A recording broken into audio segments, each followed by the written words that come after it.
Good morning. Good morning, everybody. Welcome to Coffee with Jen and Sharon.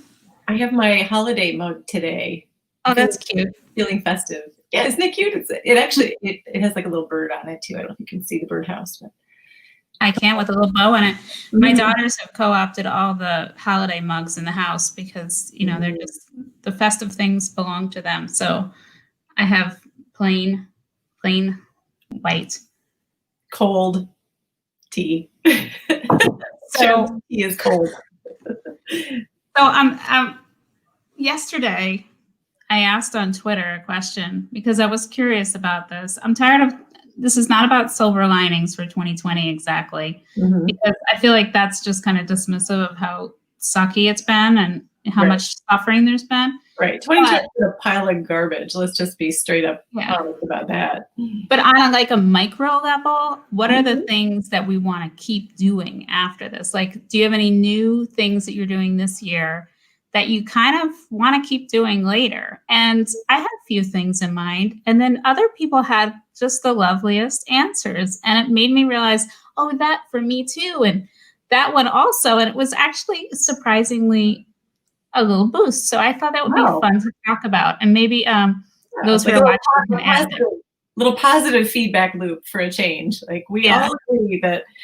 By the way, have you seen that the hot Christmas ornament for this year is the dumpster on fire with the LED lights in it? Yeah, that's tells you everything you need to know. I've seen that one as a Christmas card too. I haven't received it, but I've seen it done. So why don't I say what the little things that I shared are, and then to kick us off. Excellent. So the three things I said were going on more walks, particularly in nature. Like I used to walk my younger kid to school, not as scenic as the walk I'm taking now. So it's kind of like giving me life, having this in the middle of my day. And I can also go, before it gets dark at 5 o'clock or whatever it does too. So I need that. The next one is kind of something I'm not doing, but my spouse is cooking more. And because I have always worked from home. Well, not always, but for the last however years. And he has usually worked out of the house in an office, but he's been working from home most of this year. And so I've kind of nudged. I've been cooking for so long, and he's kind of taken it up and he's good at it. And he claims that I am just encouraging him because I don't want to cook as much, but it's really is good though. So I'm very happy about that. I have a question for you on this subject. Apropos of nothing, but do you find that when your spouse cooks dinner, that the kids are much more effusive in their praise than when you cook dinner? I don't know whether to be happy or not about this, but no, they're not. They're just as difficult with both of us. Okay.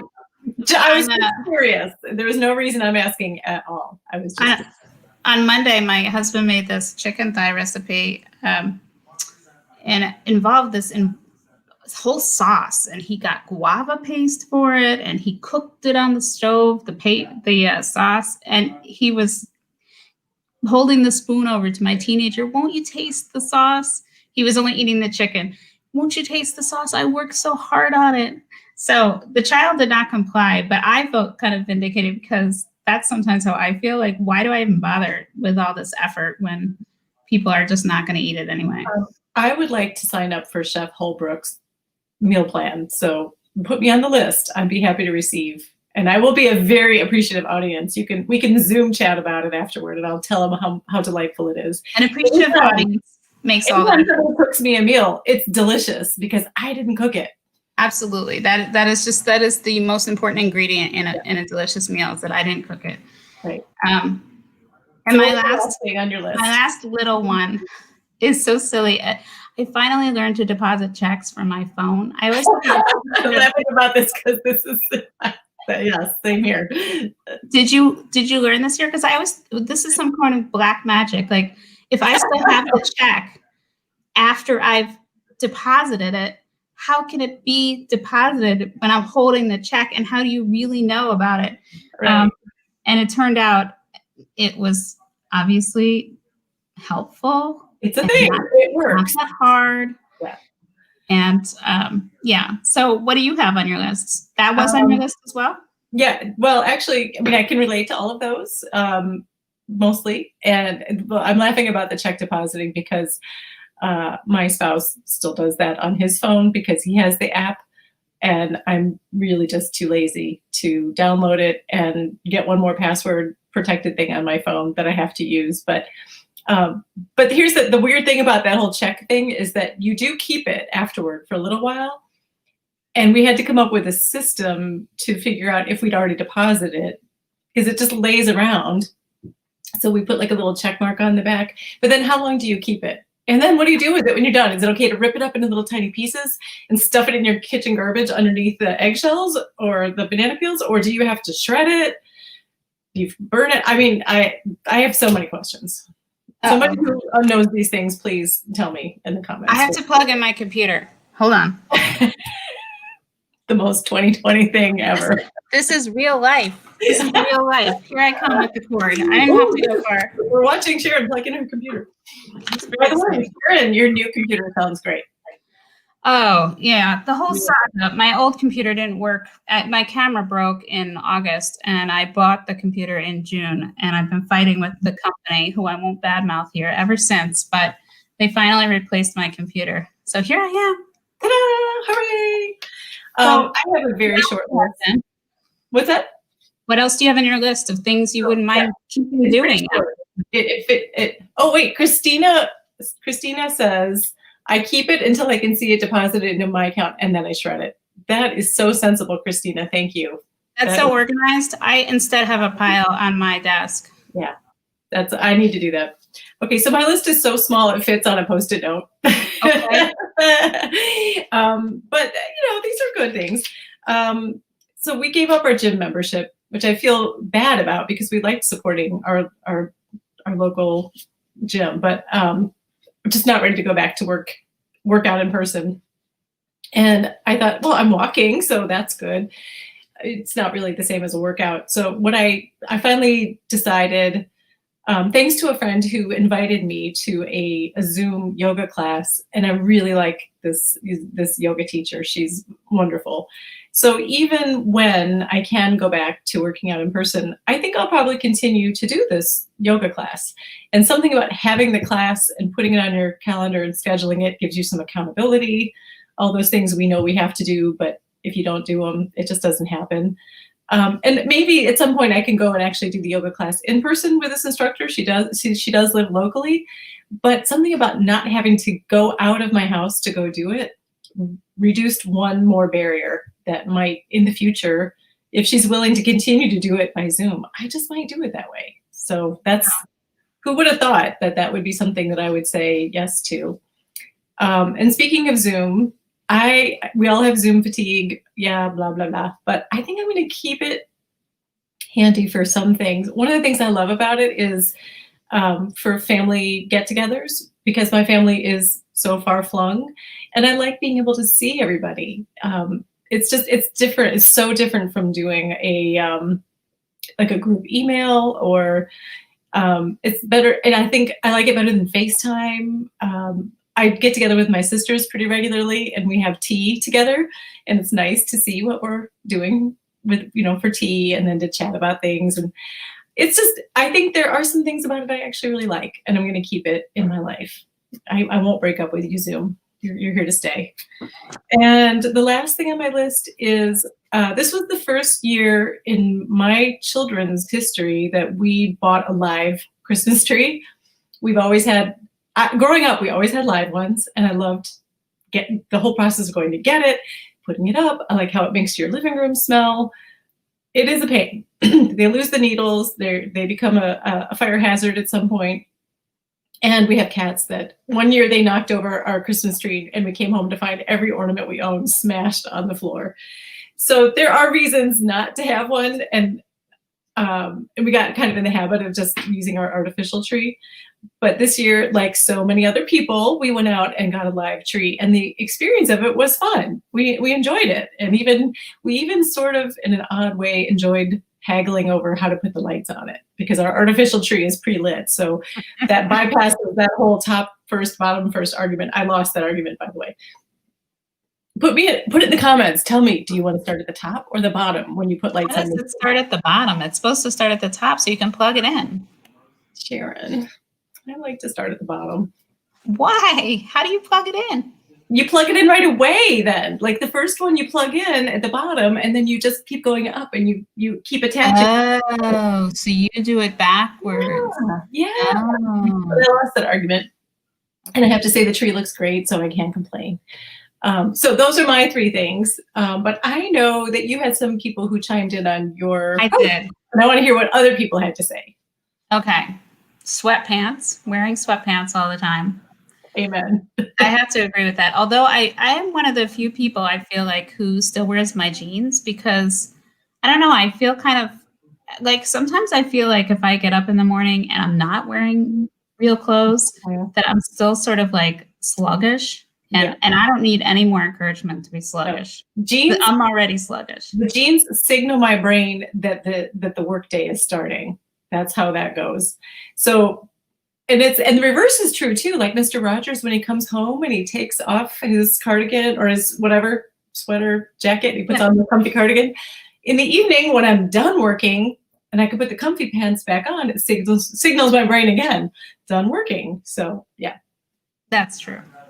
Working remotely got a lot of votes for obvious reasons. And I think that is true for even people who have to go back to the office. It's going to be so much easier to stay home because of bad weather or because, you have that cold that you're not too sick that you can't work, but you're not going to go around and infect everybody else, right?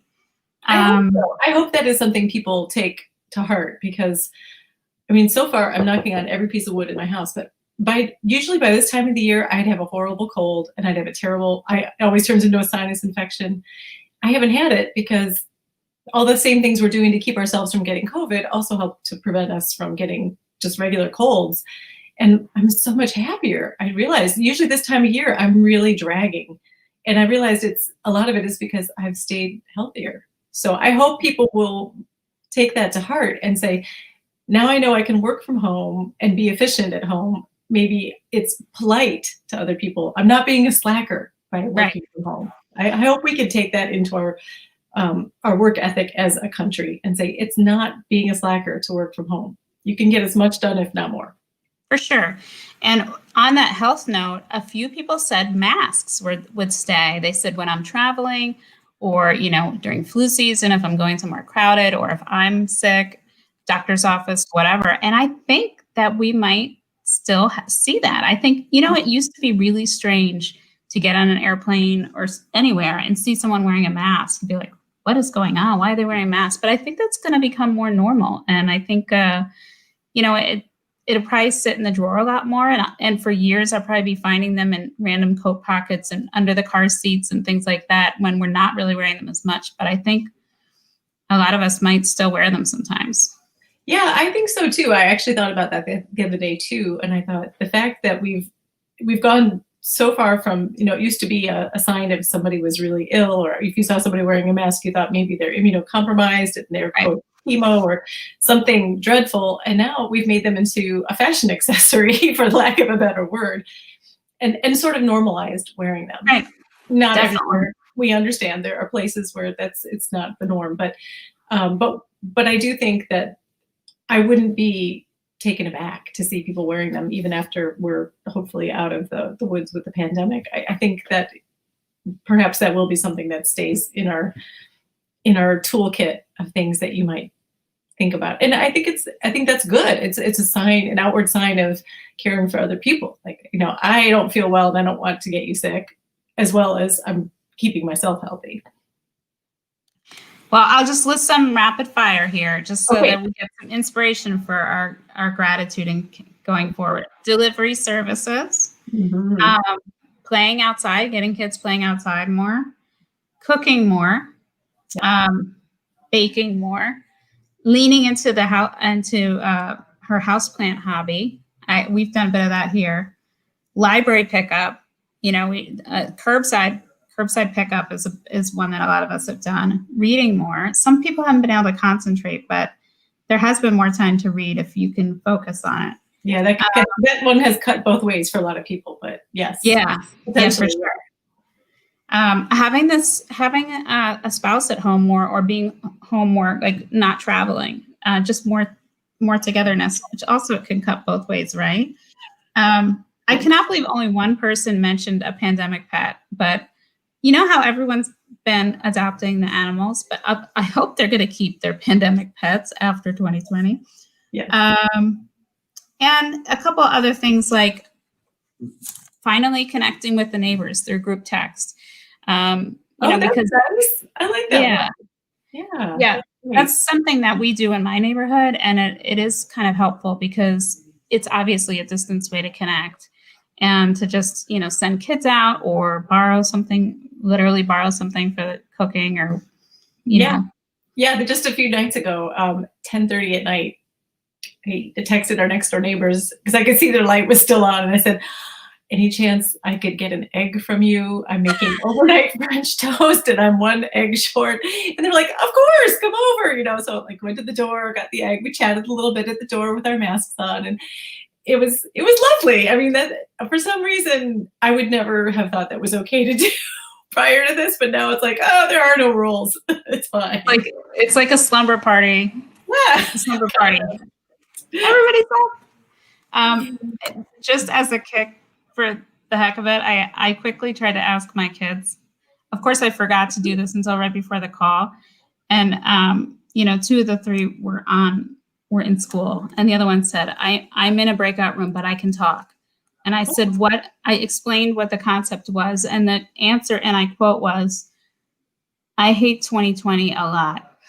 So, thank you to work on that if there's anything good about this. But yeah, I think, for students, this has just been a really rotten time. It's really hard to think of anything that might be great for them. I will say, I think there are some students who enjoy distance learning more than they thought they would, or that they like the fact that they don't have to worry about their appearance quite as much, or at least maybe not, only from here up. When getting ready in the morning, maybe they like that they can sleep in a little bit more. Classes don't start till a bit later, whatever it is. There might be some small wins in there, but on balance, I think that most of our kids and teens in particular don't have a lot of warm, fuzzy feelings about this year. And unfortunately, just because we're going to flip the calendar to 2021 doesn't mean it magically is all going away. But I do have the sense that there's light at the end of the tunnel, and we're just going to have to dig in and stay the course. 1,000 points of light, blah, blah, blah. I think we've gotten through most of it, I hope. We're more than halfway through. I hope so. So that was a good topic, Sharon. Thanks for... everyone continue the inspiration and tell us what you're going to keep doing after 2020. That was new this year. I would love to hear. And if any teenagers are more optimistic than mine, I would also love to hear that too. We definitely want to hear about it. So, all right. We'll leave you with those warm, fuzzy thoughts, and we'll see you again next week at 10:30. Sounds good. Bye, everybody. Bye, everybody.